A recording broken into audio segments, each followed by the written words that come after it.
exactly are we talking about? Well, there's so much to talk about automation and security, and our panel here represents an amazing cross-section of different security providers and solutions and services in the market. We're not going to boil the ocean. We'll try to focus in. I hope we hit the areas you're interested in, but hopefully we'll have some time for questions, and if we don't, we'll delve into what you'd like to talk about as well. As William said, my name's Alan Shimel. I'm the editor-in-chief of Security Boulevard, as well as DevOps.com, Container Journal. Our corporate name's MediaOps. I wasn't always a journalist. I've spent about 20 years in the cybersecurity space. It wasn't called cybersecurity. It was called InfoSec, and founded a couple of venture-backed companies in various parts of the life cycle of information security. But really, this is about our panel. I'm going to give each of our panelists a chance to introduce themselves, as well as just briefly tell you about their companies so that you understand where they're coming from when our conversation gets started. So I'm going to start with our far right here, and we have Vince Crisler. Yes, Vince, Great. Go ahead. Thanks, nice to meet everybody. Vince Crisler, I'm the founder and CEO of DrChrono. We have a software as a service platform, and we partner with managed service providers to bring enterprise-grade cybersecurity capabilities to small and mid-sized companies.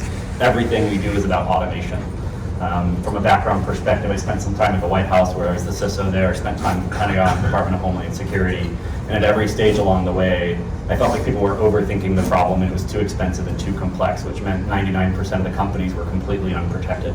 So that's my mission, is how to solve that. Fantastic. Next to Vince, we have Bruno. Hello. Hi, my name is Bruno Rodriguez. I come from Bitdefender. So Bitdefender is an anti-malware company. We've been in the business now for 17 years, headquarters in Europe.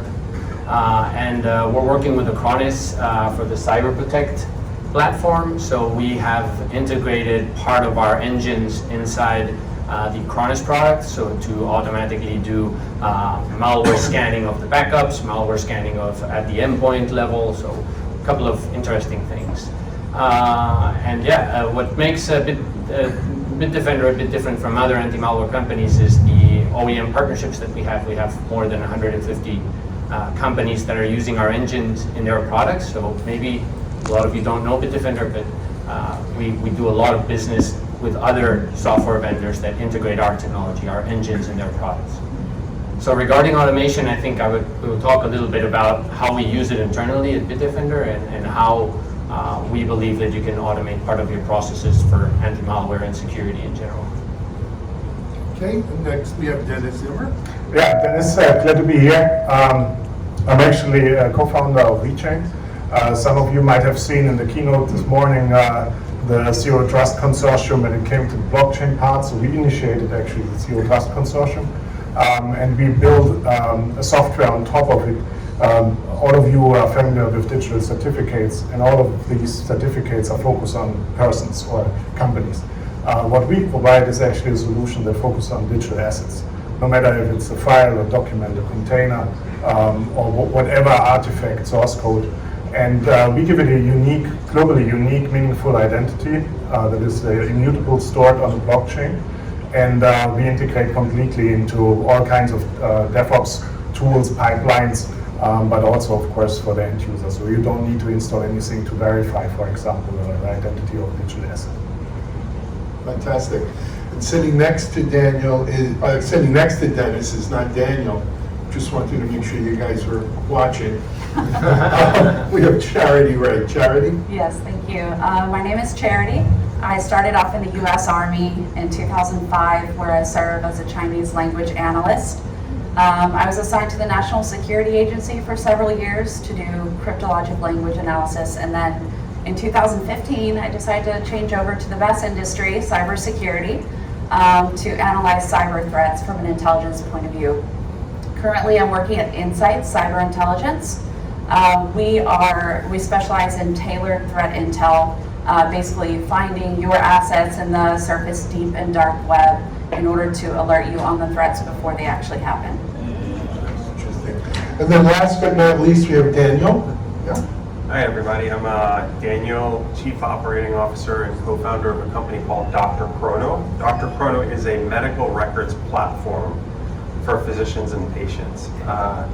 Think of us as the operating system for the medical practice. We have around 5% of the US population in our medical software, process probably around 11 billion in medical claims through our software.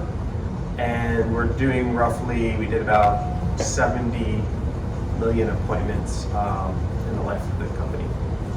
It's a lot of appointments. Okay, so let's jump right into this and let's talk about automation in general before we dive into automation and security. You know, at DevOps.com, automation is probably one of the chief drivers behind the whole DevOps, Agile, you know, CI/CD movement that we see so much of in software today. And then frankly, the mantra is go fast, go as fast as you can, do more, MVP, minimal viable product, iterate.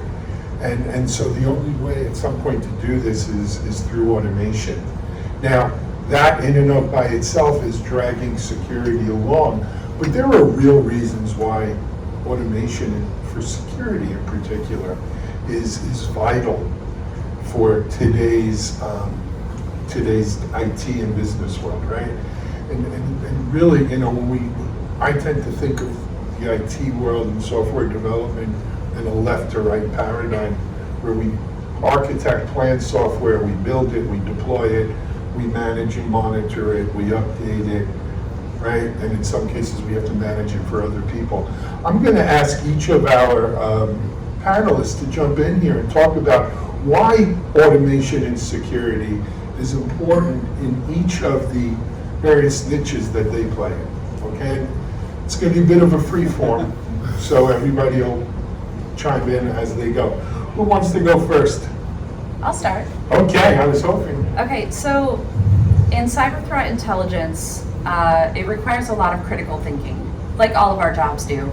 And I really think that repetition is the enemy of critical thinking. So whatever we can do to automate our menial tasks will allow my analysts in particular to free up their brain space to think critically and think outside the box about how to solve the problem. Essentially, one of the biggest challenges we face right now is that we're trying to automate and use AI against a very human threat. And that's something especially that I like to focus on, is that we are facing off against humans that are also using automation to do what they're doing. They're automating their threats and automating their marketplaces and everything they're selling and doing against us. So we also have to come at it not just with automation, but also that human processing. And I think that the more we can do to automate the menial things, the better we can think about how to solve the real problems. Yeah, I was going to say, when we look at attackers, what you see most threat actors doing is automating, right? So they're automating the generation of domain names, they're automating the generation of infrastructure, and they're able to be very, very successful on small and mid-sized companies because there's very little infrastructure in play from a security perspective. If I went to 100 small and mid-sized companies with a list of 100 IPs, and I said, if you detect and block these on your network, you will never be hacked. Probably 99 out of 100 would have no idea what to do with that list, right? And so we're talking about not letting perfect be the enemy of good. And some of the things we're doing from an automation perspective are just looking at 60 or 70 different threat lists out there, aggregating them anonymously over time, prioritizing them based on some rubrics that we've developed, and then looking at each network to say, have you seen any of these? And if you have, you should block them. So the ability to automate little tasks like that can have a huge impact on security. Yeah. In the case of anti-malware, it's quite similar. I mean, we're trying to always stay ahead of the malware creators and what they are doing to try to detect their creations. We're using, of course, artificial intelligence, machine learning, and stuff like that, behavior analysis, heuristic analysis. But a lot of what we do is also signature analysis, so analyzing also the malware that we receive in our labs to take a look at how it works, what it does. Just to give you an idea, we are receiving roughly around 3 million samples a day in our labs. Try to think about how you would process that without automation. It will be completely impossible. The bad guys, the malware creators, are using automation to create new versions of their software. They create a software and they replicate it, just do minor modifications to it, change a couple of things, and generate thousands and thousands and thousands of variations that they take to the market. we have to use automation tools if we want to try to keep up with them and what they're generating. One of the key elements of the CI/CD is very often a container. So actually you're using container images, and you actually automate this whole build process typically. And one of the most prominent and most popular text is latest. But when it comes to this latest tech, it means it's just the latest version that has been uploaded to a Docker Hub or to your private registry. The issue is latest on Monday is a different one than on Thursday. So you actually run the latest because you automate everything, but you never know what is really running in your environment. And a couple of months ago, there was a hack on Docker Hub. So 300,000 accounts has been hacked. So basically, one that hacked this account could just upload the latest image with his software, with his malicious code, and thousands or millions of other companies would pull in the threat. So instead of actually actively using it, you basically invite them into your infrastructure. And therefore, we decided, for example, to give an immutable tag and identity on every Docker image, so you could even differentiate between latest and latest on Monday and Thursday. There are horror stories also in healthcare from where I come from. You can Google them, but there's hospitals that are breached, and they basically, the hackers will call it data hostage,ing, where they lock the database. And think of all those patients that are in the hospitals.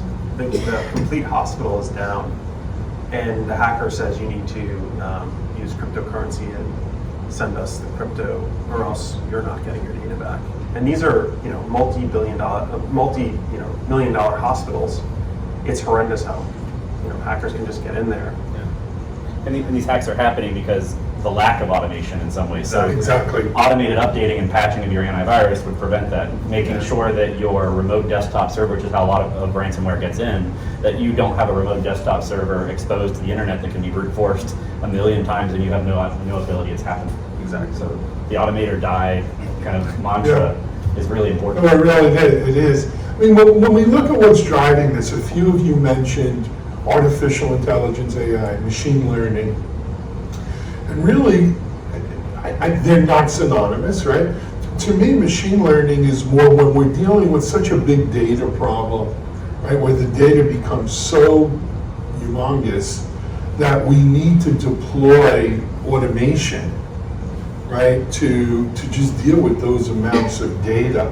And that's very true, certainly in the malware space, where you have hundreds of thousands of new malware every day, it seems like. Yeah, machine learning is something that is quite a buzzword in the last years. Yeah. We've been using it for more than 9-10 years in the anti-malware industry because it was the only way to keep up with this. It's something that has been happening in the industry for a long time. Yeah. But then there's a flip side that I think we need to think about, and that is, why automate or die is one reason, as Vince mentioned. I think another reason is all of us like to think of ourselves as sentient, valuable commodities, or the greatest assets of the companies we work for are our people. I just tell my employees that, and just doing the same repetitive task over and over and over again, sort of like the assembly line worker of the Model T Ford, that's not the best use of human capital, right? I think when we talk about automation, and specifically automation and security, there are just certain tasks that really we don't need to waste human capital. It's so hard to hire people, keep people. You pay them a lot of money. To use them to do these sort of repetitive tasks it's just wasteful, right? And I think that drives a lot of that in healthcare. Oh, yeah. Too, with healthcare records and stuff, when we start thinking about electronic, data. Wanted to come back though, and you mentioned the automate or die thing. In my years in security, I was telling the panel earlier on, we came out with an intrusion prevention device in 2002, and we thought it was going to set the world on fire because people were just using ID as intrusion detection. Who wants to detect an intrusion when you can block it? And when we went to market, we found out, no, that's not the case. People wouldn't turn it on automatic because they were afraid it would block something that was legitimate, the CEO's porn mail may get shut off or something, and they wouldn't do it. So there's a kick, a pushback about, hey, I don't want to automate everything. I'd like to ask the panel maybe some more stories or examples of where you got pushback that says, hey, we're not quite ready to automate this yet. Anybody want to go first? Yeah, a key part of our platform is we score every IP and domain that touches your enterprise. And we score it 1 through 9. 1, 2, and 3 are low threat, 4, 5, and 6 are medium, 7, 8, and 9 are high threat, with 7 being low confidence and 9 being high confidence. And we give the company the ability to kind of set the slider on what they want to block on their network. And all too often, companies will be like, oh, I'm really nervous about blocking. But having an automated approach to how we score it, and basically we're saying, if it's very likely to be bad and it's not going to affect your business operations, that's how we do that scoring.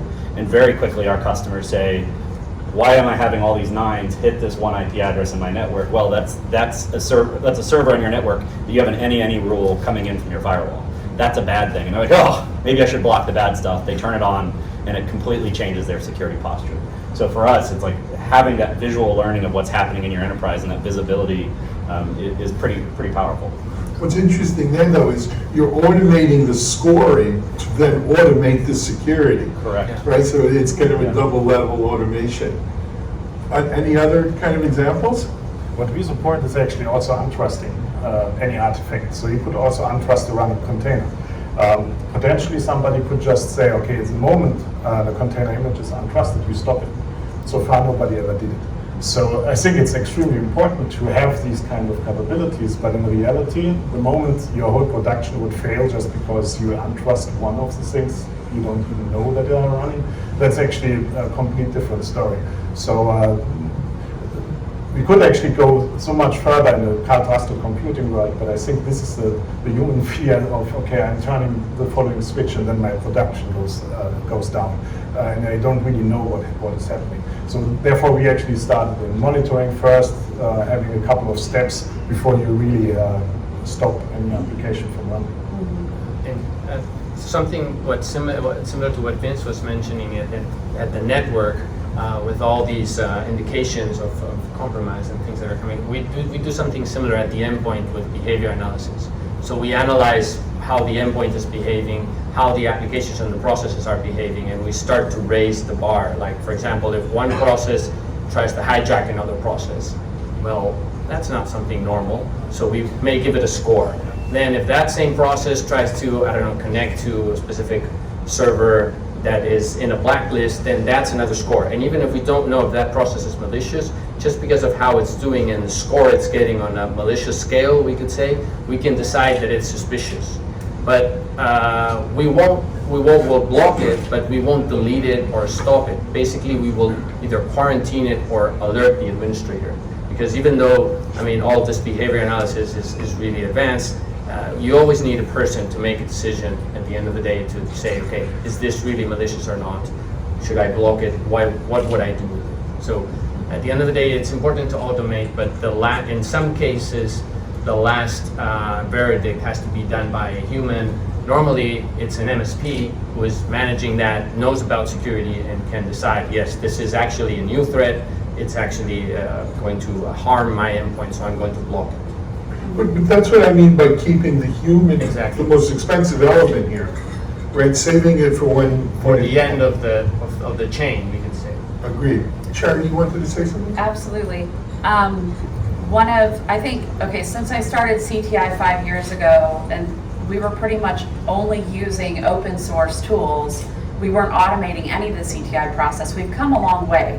But I am a huge proponent of keeping the human analyst as an informer to how to automate our processes. With that being said, now that we're working in a criminal underground community, and we're in those forums and we're engaging live person to person, even undercover, we haven't found an effective way to automate that because it requires behavioral analysis, natural language ability, foreign language ability, things that we just haven't been able to get AI to hone in on. But we have been able to automate to scale the collection of, let's say, mentions of your assets, domain names, IP addresses, brand names, things like that. If hackers are talking about those things in those forums, we've automated the collection of those mentions, which absolutely helps to kind of scale for enterprises. But the human aspect is still a very integral part of our CTI teams, which I always tell an enterprise, if you're going to hire a vendor to provide CTI, ask about their team. What kind of experience do they have? What are their backgrounds? Do they have military experience doing human intelligence collection? Because essentially the automation is a very important part, but the human aspect is as well. I'm reminded of the whole, always the conversation I sold a lot into the US DOD and the three-letter agencies, and it was always between the human intel versus what I can gather electronically and so forth. And Absolutely. there's still that in there. One of the other things that I think makes this whole, thing spin around a black hole is that, we live in an age where we do 10 releases a day. Some of these unicorns are doing 100 and 1,000 releases a day of software. And you can't release software at that type of pace without having automation, right? You're automating a lot of that release kind of cycles and work. Now, as security vendors, we can't sit by the wayside and say, okay, well, let them release it 100 times a day. We'll clean it up after. That doesn't work. So it kind of forces us into playing this automation game as well. How has, if any of you, and it might be, Dennis, it might be more in your thing, how does that sort of multiple releases, you talked about immutable architecture, where we don't even patch containers, let's just throw up new ones and replace the old ones, right? How does that play into what you're seeing in your customer base? Actually, it's a huge issue to have not just the number of releases, it's actually that you are pulling releases from so many different sources. So you can actually easily pull from hundreds or 1,000 different sources at the same time. And very often you don't even know what has been changed. So that is actually one of the biggest issues. You typically can trace from the source to build, but you can't trace back. So that is actually a really big issue. And we are also working on when you have notarized, for example, every single step. Then you could actually also get back in time. But the issue is, how do you notarize everything when it's actually being created? So we need to be part of the CI/CD process. If you don't use any CI/CD and you just have kind of human interaction, but then you don't get a million or not even. You don't get many releases a day like that. You just can't scale. But the issue is then for us to keep up with this sheer amount of data, and that is actually something. I actually make a point to the blockchain part. Then you can't use a public blockchain for this. Actually, the transaction speed is not fast enough. The latency is horrible. We would go bankrupt immediately when we would use Ethereum-based blockchain, for example. So we actually started this consortium blockchain that Acronis is also using, having more or less 30 members that actually run these nodes independently. So nobody can really actually change anything anymore. Even the majority has an issue to change it. But we actually needed to wait for a consortium blockchain to be there to even keep up with these releases. But the number of releases was there already. So that is actually kind of, you still try to catch up. It's not something that you already have in place and now you just need to do the analytics. You actually now need to, and I think this is the biggest issue you have, you need to trust the status quo.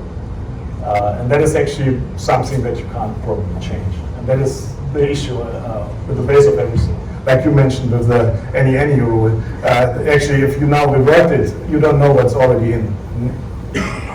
Two things in there that I think I'd like to get some of the comments on the board. Number one is, is that status quo, right? People are just resistant to change. And so trying to do that at scale or as a business is hard, right? So, and probably, not to pick on you, but the healthcare industry is probably the biggest. I mean, they're not known as the greatest businessmen in the world. It's a laggard. Yeah, they're laggards. How do you deal with that? What's the magic?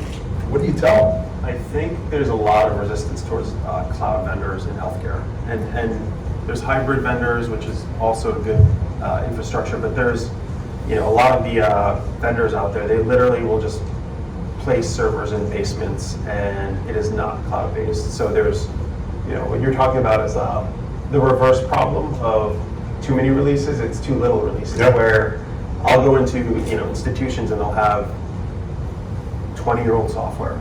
A hacker is like dream, right? They can just go in there and it's running VB6 and it's running Windows 2000 and it hasn't been patched. You're laughing, but that's. Oh, I know. Believe me, I know. Yeah. XP, yeah, they're all there. Yeah. It's hard to automate that. Exactly. So I think if you move to the cloud or a hybrid, innately you can start to protect at least our health data at a way faster rate than it is today. And I actually like the problem of pushing code too fast versus pushing code too slow. Right? At some point, they're both different sides of the same coin, but you're right. Yeah. It is an issue. So Bitdefender, right? You guys run the gamut. You have large enterprises who you're protecting the edge, right? But you're also protecting core of it. And I can get, it's probably easy to protect the core through automation because on the edge, again, the human factor comes in. Yeah. What do you see on that regard? Well, yeah, I mean, I think it's complicated to protect everything, and how we are using, going back to what you were mentioning before, how we are using automation also is we have to be able to run in a huge amount of systems. You mentioned before, like healthcare using very old systems like XP, like Windows 2000. You can imagine all of our QA processes to be able to run in all of those systems and be in a critical place like the anti-malware, who is analyzing, needs to work in real time and has to analyze all of the processes that are running on different operating systems. All of that needs to be automated into the software development chain in the QA, because if not, it's impossible to do that. So I think that's the difficulty of running in those types of systems. I'd like to hit the real white elephant in the room, and Dennis, you touched on it. And after 20 years of doing security, I believe this to the bottom of my heart, and I think everyone in this room probably agrees in that security is just too damn hard, right? For other than the Fortune 50, maybe, not even know if it's the whole 50. They just don't have the resources to do security 100%, right? Not that anyone can. But an automation, I was an early advocate for automation, truth be told. That's why I got into DevOps, right? I thought by automating and shifting left, we would have a better shot at making security better. But automation alone, right, can't. Dumb is dumb, right? And stupid is stupid, and so much automation, we just don't have the resources. But I still do believe that automation represents maybe our last best hope. Dennis, your whole company's founded on this, right? Yeah, and the founding idea behind what I did with DrChrono 5.5, 6 years ago now. It's okay. 5.5, 6 years ago now was this idea that I wish there was a way that a centralized organization could share information with thousands of companies but not reveal sources and methods. And I wish those thousands of companies could share everything they're seeing back fully anonymously. And we've actually built a SaaS platform that does that. So I like to think about these companies that have spent tens of millions of dollars on building a SOC with analysts. They're still looking at their network through a soda straw, right? They're trying to make conclusions about what's happening, and they're spending hundreds of thousands of dollars or millions of dollars on threat intel to inform that. And we've built a system that says, well, what if we treat all of these systems all of these businesses as a single system? We integrate their data all together anonymously, because I don't really care that it's company A, B, or Z. And now I can take the high ground and look across these threats. I can see scanning threats that may not look like a scan to a single enterprise across 100, 200, 300 companies. And so for us, they're a really simple. The funny thing about automation, and I don't like to use the term AI because we just use like correlation analysis and statistics. It's pretty, you can get some big wins if you have the right data. And I think that's the big thing lacking in automation is having the right data. And so we've really focused on how do you collect the right data from as many companies as possible, anonymize it and protect it. And then automation is actually a pretty simple task, and you can provide big leaps and bounds in protection because you have the right visibility. So each of you have spoken about kind of automation in your different areas and how it's helped. Do any examples of how it's hurt? Has automation, so it's kind of a selling feature, right? We've automated our malware analysis. We've automated the ability to protect thousands of clients. We've automated our dark web collection. We've automated our CI/CD process security. Examples where it's hurt you think, and we can't automate everything. I wouldn't say it's hurt us, but we're pretty blunt about the fact that if your company is targeted by a very sophisticated threat actor that has specially created infrastructure, we're not going to see it, we're not going to block it. But the good news for me is most of these companies are being hit by known bad threats. You go into an incident response and they're like, oh, we've been hacked, it's a really good hacker. And you're like, well, you've had logins from Nigeria for the last 30 days and you're in Kansas. Shocker, right? And so the ability to automate and provide that protection. And I think as an industry, we've got ourselves wrapped around this axle of like, you have to solve the hardest problems. And as technologists, we always want to solve the hardest, most sophisticated problems, which leaves a lot of stuff unsolved. And the final thing I'd like to say is like, when we talk about Bluetooth locks, people say, oh, you shouldn't use Bluetooth locks, they can easily be hacked and you shouldn't do it and run away from IoT. Well, there's a window right next to that Bluetooth lock that a rock will go through, right? So let's get smart about security and find a way to do it the right way. Yeah, in the case of anti-malware, it's very clear with the false positives. I mean, because we have to use a lot of automation tools in our labs, you always get false positives. And how also a lot of the anti-malware industry retro feeds from one another, like we share feeds with other anti-malware vendors. So there are some really basic rules, like if two other anti-malware vendors detect it as a threat, I automatically am going to detect it as a threat as well. That's really dangerous. Yeah. Because if one has a false positive, it will basically just spread around the industry. So you cannot use automation for everything. You have to use it because it's the only way to cope with all the threats, but you still have to be very intelligent on how you automate that and what processes and how you process that data, what you were saying very well. Get as much data as you can, but be very intelligent on how to process it and careful with the false positives. If there's any doubt that this could not be malware, then send it to a person and that person will give the last verdict. That's really important. Bruno, I like your point about false positives. I was going to say the same thing. Often in threat intel, we're flooded with false positives and we're trying to weed through them and we're wasting a lot of time doing so. It helps a lot to have the human inform the automation to try to hone in on the right process.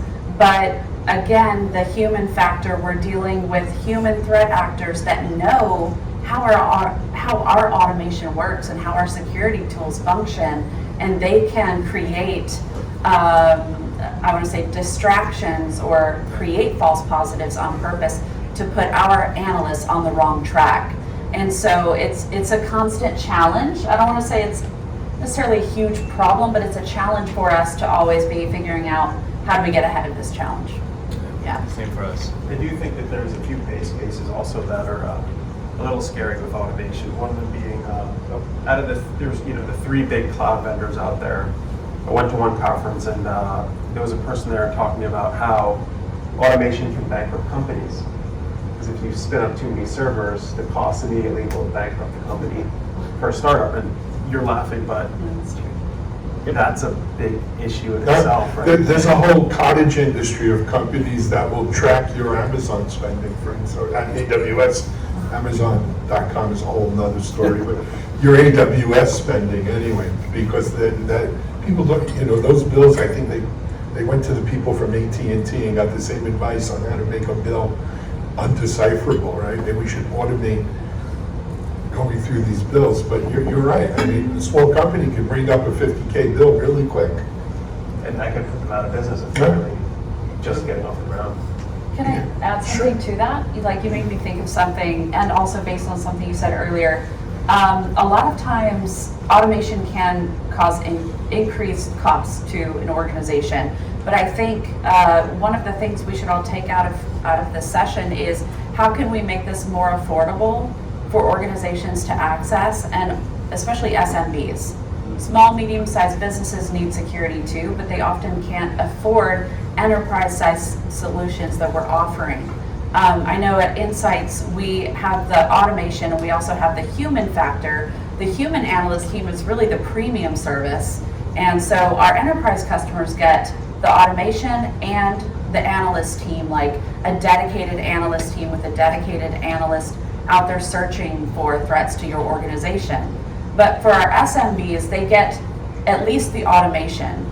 So they're at least seeing, the scrapes and the collection of the threats from the deep and dark web, even if they can't afford that kind of premium service. So I think we should all consider, what can we do to make it more accessible to smaller organizations too. That's an excellent point, because I think automation, one of the,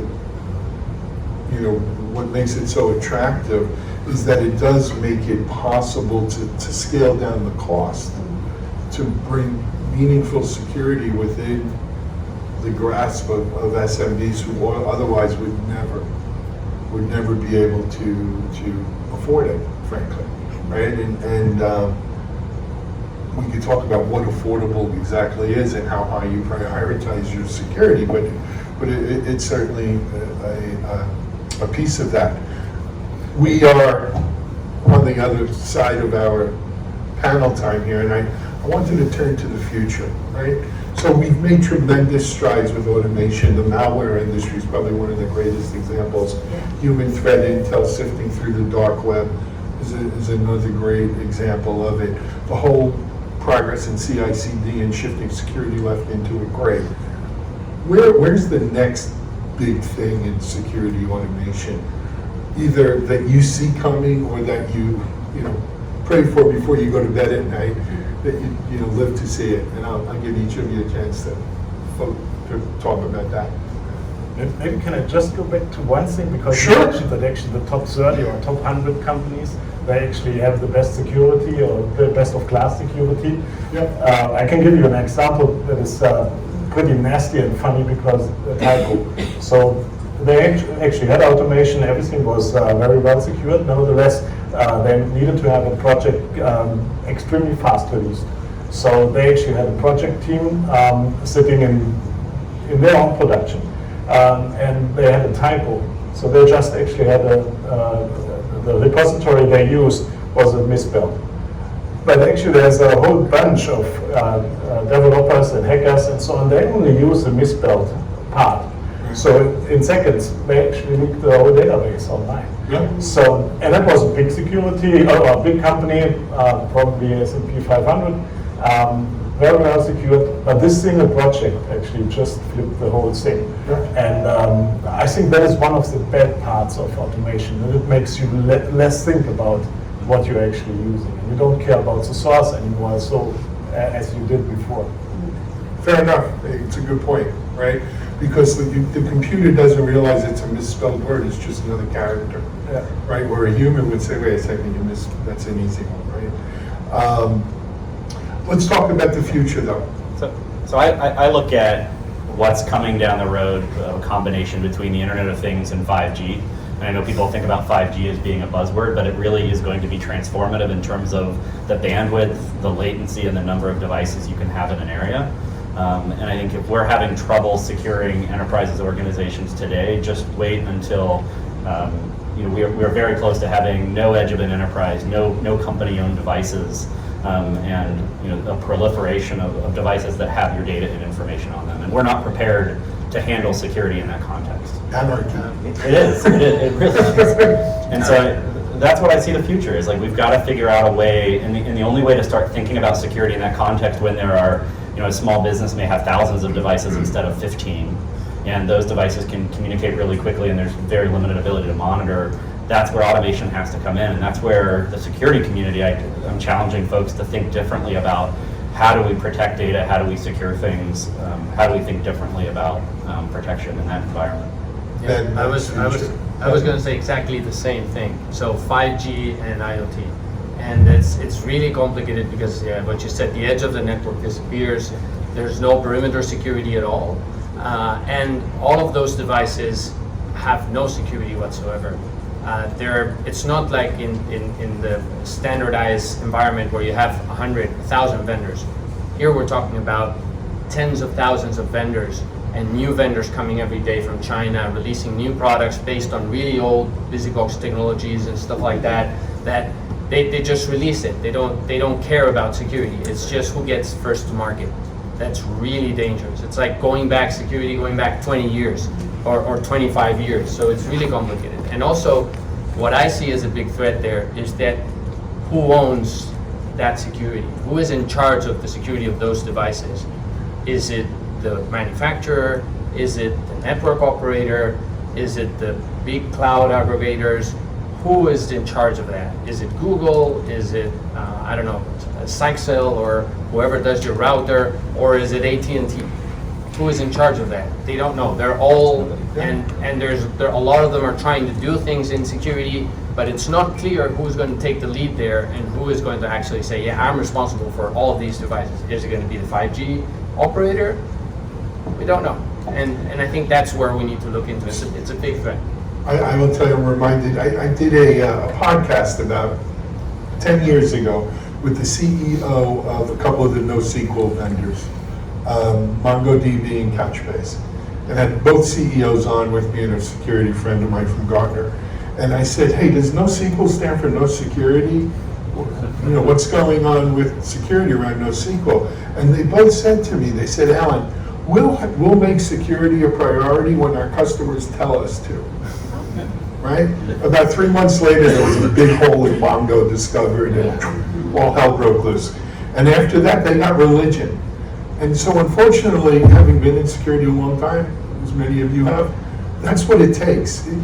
You know, a burnt customer is our best customer, right? Until they've actually had a security incident, then all of a sudden they find security God. But you're right. I think that is what it's going to take. It's going to take some big malware, some big losses for people to say, wait a second. But ultimately, who owns it? You own it. Every one of you. If you're a consumer, as a consumer, you have to be responsible for your own security. We've got 5 minutes left. We got to let the three of you finish up, and hopefully we'll have a question or two. No pressure. I actually was going to the same direction, more on autonomous driving, for example. So, I mean, if there's malicious code running in your car that actually now is driving for you, I'm not sure that I'm so happy about it. Actually, I think it's about transparency. So the future, I mean, one thing is, of course, giving digital assets an identity, but in the end, it's transparency. So I want to know what is running. So what is running that I can double check? What is actually there? Are there any security threats or malicious code or whatever on it? And I think we are far away from it right now. Okay. Charity?